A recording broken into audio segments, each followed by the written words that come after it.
भगवान विष्णु के 10वें अवतार कल्कि और मानव विकास के बीच की समानता सबसे रोमांचक है, क्योंकि ये हमारे भविष्य, फ्यूचर और तकनीकी विकास की ओर इशारा करती है। 1. कल्कि अवतार, सर्वोच्च मानव और विनाश, the super human and AI era. विज्ञान और भविष्य। विकासवाद के नजरिए से कल्कि उस समय का प्रतीक है जब मनुष्य अपनी तकनीकी और मानसिक शक्ति के चरम पर होगा। ये वो युग है जहां बुराई और प्राकृतिक असंतुलन इतना बढ़ जाएगा कि सब कुछ खत्म करना पड़ेगा ताकि एक नई शुरुआत हो सके। समानता, मशीन और गति। कल्कि को एक सफेद घोड़े पर सवार दिखाया गया है। आधुनिक संदर्भ में इसे सुपरफास्ट तकनीक या स्पेस ट्रैवल से जोड़कर देखा जाता है। 2. सुपर ह्यूमन या होमोड्यूस।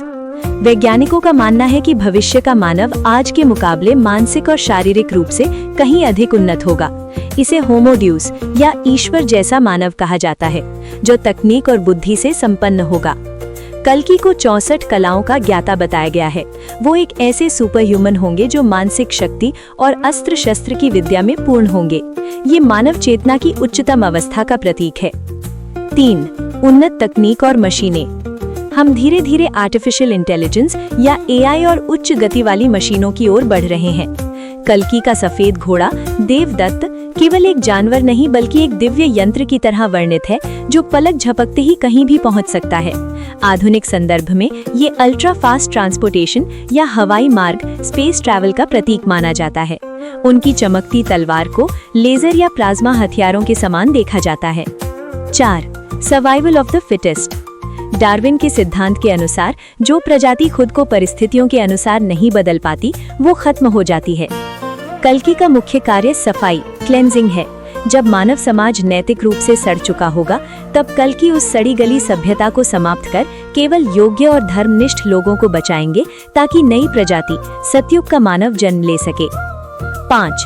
पर्यावरणीय संतुलन। विज्ञान चेतावनी देता है कि अत्यधिक दोहन से पृथ्वी का विनाश होगा और फिर प्रकृति खुद को रीसेट करेगी। कल्कि अवतार प्रकृति के रीसेट बटन की तरह है। कलयुग के अंत में जब पृथ्वी पूरी तरह बंजर हो जाएगी, तब कल्कि के आने का अर्थ है पुराने चक्र का अंत और एक नई हरी भरी प्राकृतिक दुनिया, सतयुग की शुरुआत।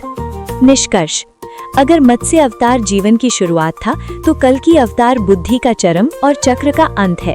ये हमें सिखाता है कि विकास हमेशा एक सीधी रेखा में नहीं, बल्कि एक चक्र, साइकिल में चलता है, जहां अंत ही नई शुरुआत का बीज होता है।